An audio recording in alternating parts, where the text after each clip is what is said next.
नमस्कार दोस्तों।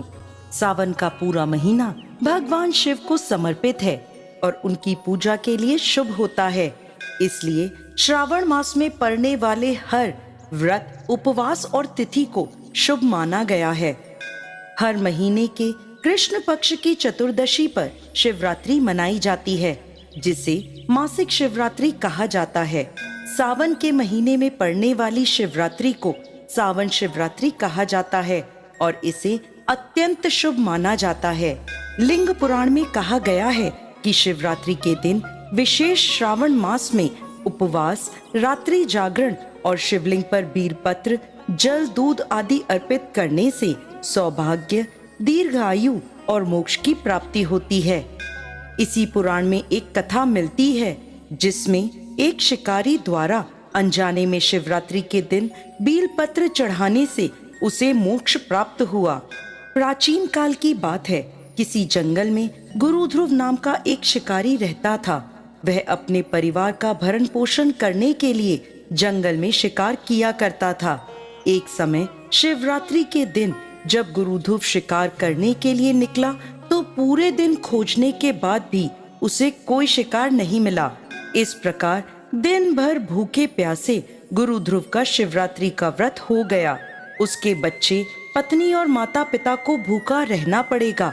इस बात से वो चिंतित था। सूर्यास्त होने पर वह एक जलाशय के पास गया और एक पेड़ पर थोड़ा सा पीने के लिए पानी लेकर चढ़ गया। उसे पूरी उम्मीद थी कि कोई ना कोई जानवर उसकी प्यास बुझाने के लिए वहां जरूर आएगा। वह पेड़ बील पत्र का था और उस पेड़ के नीचे सूखे बील पत्रों से ढका हुआ एक शिवलिंग भी था जो दिखाई नहीं दे रहा था। रात का पहला पहर बीतने से पहले जलाशय पर एक हिरनी पानी पीने के लिए आई। उसे देखते ही गुरु ध्रुव ने धनुष पर बाण साधा। तभी उसके हाथ के धक्के से बीलपत्र के कुछ पत्ते और जल की कुछ बूंदें शिवलिंग पर गिर गईं और अनजाने में उसकी शिवरात्रि के पहले पहर की पूजा हो गई। पत्तों की आवाज से हिरनी ने जैसे ही ऊपर देखा तो गुरु ध्रुव को देखकर वह भयभीत हो गई और कहने लगी, मुझे मत मारो।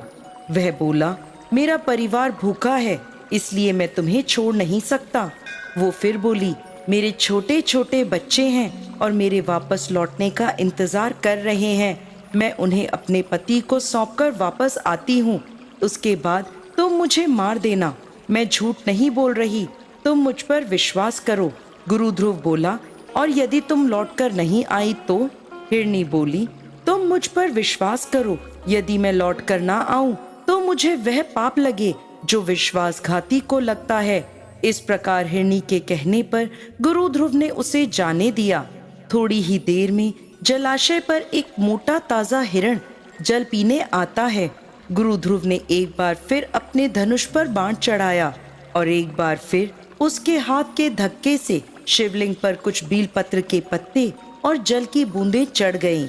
इस प्रकार उसके दूसरे पहर की पूजा भी हो गई।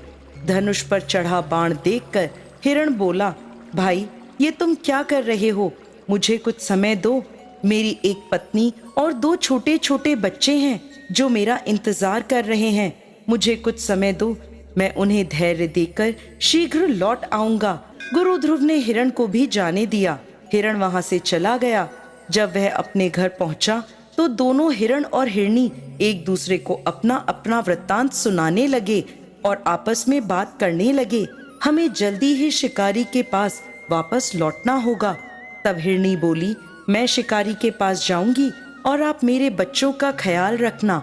यह सुनकर हिरण बोला, माँ के बिना बच्चों का कोई नहीं है, मैं शिकारी के पास जाऊंगा। हिरनी आगे बोली, पति के बिना पत्नी का क्या जीवन? आपकी मृत्यु के बाद मैं कैसे जीवित रह पाऊंगी? मैं अवश्य जाऊंगी।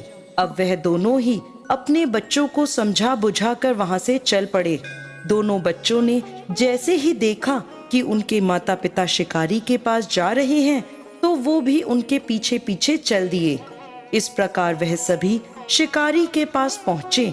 उन्हें देखते ही गुरु ध्रुव ने जैसे ही अपने धनुष पर बाण चढ़ाया तो फिर उसके हाथ के टल्ले से कुछ जल की बूंदें और बीलपत्र शिवलिंग पर चढ़ गए, जिससे उसके तीसरे पहर की पूजा भी हो गई और उसके दुष्कर्म नष्ट हो गए, साथ ही उसे ज्ञान की प्राप्ति हुई।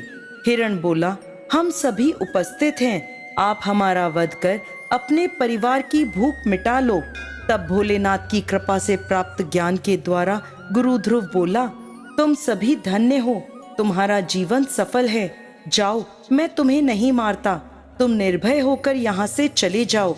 तभी